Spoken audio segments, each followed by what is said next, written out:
Olá! Hoje eu quero falar com vocês de um assunto muito sério.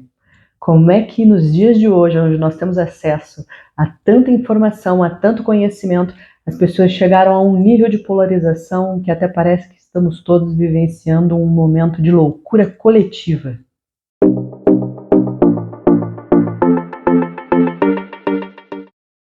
Esse assunto é tão sério que em 1895, Gustave Le Bon trouxe esse assunto à tona e foi discutido largamente por pessoas como Freud, Hannah Arendt, Erich Fromm. Diversas pessoas acrescentaram e colocaram mais a respeito. E eu gostaria muito de falar com vocês sobre isso hoje. Eles comentam sobre 4 circunstâncias, resumidamente, uma síntese, 4 circunstâncias de situações que acontecem na sociedade. A primeira delas é a falta de laços afetivos. As pessoas se sentem sozinhas e isoladas, elas não conseguem criar grandes laços, criam uma apatia em vivenciar em sociedade. Hannah até coloca que quando você tem grandes laços, laços sociais com um grande grupo, mas começa a ser dividido, cada vez transformando em menores esses grupos, né, trazendo para minorias, os laços acabam sendo diminuídos, então você não se identifica mais com outros grupos. Isso faz com que você não crie grandes laços na sociedade. O segundo ponto que eles colocam é a falta de um sentido na vida. A pessoa ela não consegue encontrar alguma coisa grandiosa, um ideal honrado para estar lutando, a sua rotina, o seu trabalho, nada mais disso faz sentido, ela começa a se sentir impotente e insignificante.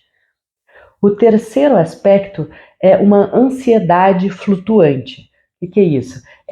Quando você tem uma ansiedade, você consegue reconhecer qual é o objeto da sua ansiedade, você luta contra ele. Já na ansiedade flutuante, a pessoa sente uma ansiedade, mas ela não sabe o que é que está gerando essa ansiedade. Então ela busca bodes expiatórios para estar culpando, né, a causa daquela ansiedade para ter algo para lutar contra. Que nos leva ao quarto aspecto, que é de uma agressividade flutuante. Por toda uma frustração de não encontrar qual é o objeto que está causando ansiedade, a pessoa se frustra e gera nela uma agressividade interna que nem ela sabe de onde está vindo. Quando ocorre algum ponto de estrangulamento ou uma crise, uma situação emergencial, juntando com esses 4 aspectos, leva a uma formação de massa. E o que é a formação de massa em si? O que é a massa? A massa é um agrupamento de pessoas, indivíduos, que cada um tem a sua individualidade, mas a partir do momento em que se unem, elas perdem a sua individualidade, a sua forma de ser e de pensar e formam um novo corpo, uma nova alma própria, como eles colocam. E ela tem as suas próprias atitudes, sua forma de agir e de pensar, que não depende mais do indivíduo. O indivíduo deixa de existir. Ele perde todo o seu senso crítico e toda a sua individualidade mesmo e passa a agir como uma grande massa homogênea. Essa massa, então, se torna irracional e ela entra num estado muito parecido ao estado hipnótico. Ela não tem senso crítico, ela não tem pensamento, ela é levada e conduzida sem conseguir ter nenhum ponto racional. Mesmo que de início a sua causa seja nobre ou não, não tem mais nada a ver ligado com ela. A massa toma realmente um corpo próprio. Essa massa, ela busca então um objeto para nomear como a causa da sua ansiedade, luta contra ele, cria planos contra ele, disso, dessa forma as pessoas se unem, criam laços para lutar contra ele e acabam podendo expressar toda a sua agressividade, encontrando aí um grande objetivo para lutar contra. Então é muito difícil tirar as pessoas que estão dentro de uma formação de massa desse estado hipnótico, porque ela acaba resolvendo aqueles 4 pontos que foi o que os levou a formar essa grande massa. Como colocado na massa, a pessoa perde a sua personalidade, a sua individualidade, tornando homogênea com o grupo. Então, na verdade, pouco importa se as pessoas que estão dentro da massa são intelectuais, se são cultos, elas realmente perdem a sua capacidade de raciocínio, a sua capacidade de pensar, de uso da razão. E essa é uma das principais características da massa. Ela realmente não pensa.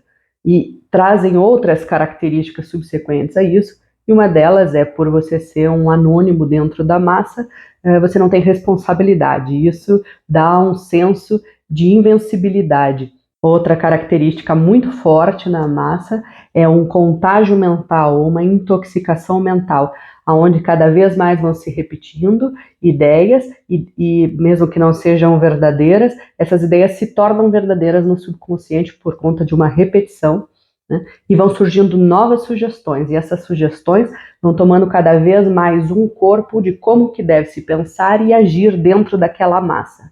Essa massa destruída de um senso crítico, ela tem uma tendência muito forte a acreditar em mentiras, narrativas e lendas. A massa também tem um raciocínio que trabalha através de imagens e associações. Então, todas as coisas que tenham algum traço de semelhança entre si, eles generalizam dizendo ser a mesma coisa.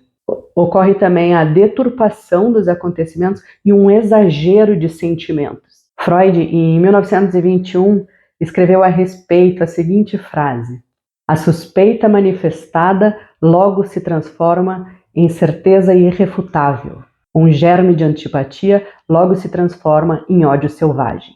E todas essas sugestões que são colocadas dentro da massa acabam virando uma violência e um autoritarismo muito grande contra qualquer um que se oponha às ideias e às sugestões que são colocadas dentro dessa massa. Há também outro fator que é muito interessante, isso, você imagina, eles estão falando, muitos deles antes até de ter vivenciado a Primeira ou a Segunda Guerra Mundial, mas eles colocam que existe geralmente o surgimento da figura de um líder. Esse líder geralmente é uma pessoa comum, que não teria fora da massa uma grande representatividade, mas ele demonstra muita paixão e intensidade ao se falar das sugestões dessa massa. Esse líder entusiasmado geralmente fala em coisas de glória, de honra, e é colocado como um grande herói. Ele fomenta a narrativa de combate ao objeto de ansiedade previamente definido, geralmente com uma estratégia pouco elaborada, porque a massa ela não consegue trabalhar com ideias muito aprofundadas, é preciso que se trabalhe com ideias pouco inteligentes para que todos possam acompanhar. Ele fomenta, então, uma narrativa para combater o objeto de ansiedade que foi criada, com toda uma estratégia não muito elaborada e não muito clara de como fazer, sempre fomentando o lado da glória e de que está sendo feito o melhor pela coletividade. Existe dentro da massa esse senso de que se está fazendo pelo coletivo e não pensando na sua própria individualidade. A tendência natural do que ocorre é que, como aquele objeto de ansiedade não é a real causa da ansiedade, não se combate a ansiedade em si, então vão se migrando para outro e outros objetivos, mais coisas para se lutar, isso vai tornando cada vez mais agressivo, cada vez mais totalitário. A massa começa então a atacar os opositores, passando então a atacar as vozes dissonantes, que eu vou falar daqui a pouco, e no final eles acabam atacando a si mesmo e geralmente derrubando o seu líder. As vozes dissonantes são os indivíduos que acabam não entrando na narrativa e na sugestão da massa. Eles conseguem manter a sua individualidade, o seu pensamento, o seu senso crítico, sem se deixar influenciar, sem entrar nesse estado hipnótico que ocorre na formação da massa. Essas vozes dissonantes, eles colocam que são extremamente importantes, pois são os que vão ter que ficar criando imagens completamente fora da sugestão, porque isso tira o ponto de atenção da hipnose da massa e, quem sabe, abranda um pouco mais. É muito difícil de quebrar o estado hipnótico, mas pelo menos abranda para que essa massa não chegue ao nível máximo do seu potencial, né, que geralmente é desastroso. E hoje infelizmente, no mundo, não estou falando de Brasil, não estou falando de nada específico, estou falando que hoje o que eu observo é que está ocorrendo e existem todos os indícios de formações de massa, não uma, mas estão havendo duas, polarizadas. Essas formações de massa que eu estou vendo sendo criadas têm todos esses aspectos incutidos dentro dela e são extremamente perigosas. As pessoas estão entrando num embate sem ter nenhum senso de razão, sem nenhum senso crítico. E é preciso que as vozes dissonantes, as pessoas tentem se manter fora dessa narrativa, dentro dessas sugestões, para que elas depois consigam instaurar novamente a ordem, instaurar novamente os valores, porque depois que há uma dissolução de formação de massa, são essas vozes dissonantes que realmente conseguem restaurar as coisas.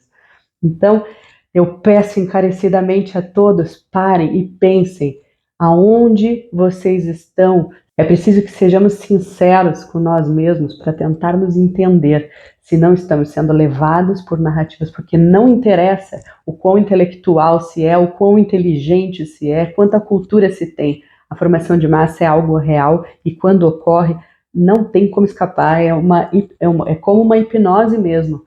Então, analisa, veja qual é a posição em que você está e busque sair dessas narrativas. Busque algo muito maior, porque vamos precisar de forças, de pessoas realmente centradas para que possamos reconstruir a bagunça que vai vir depois.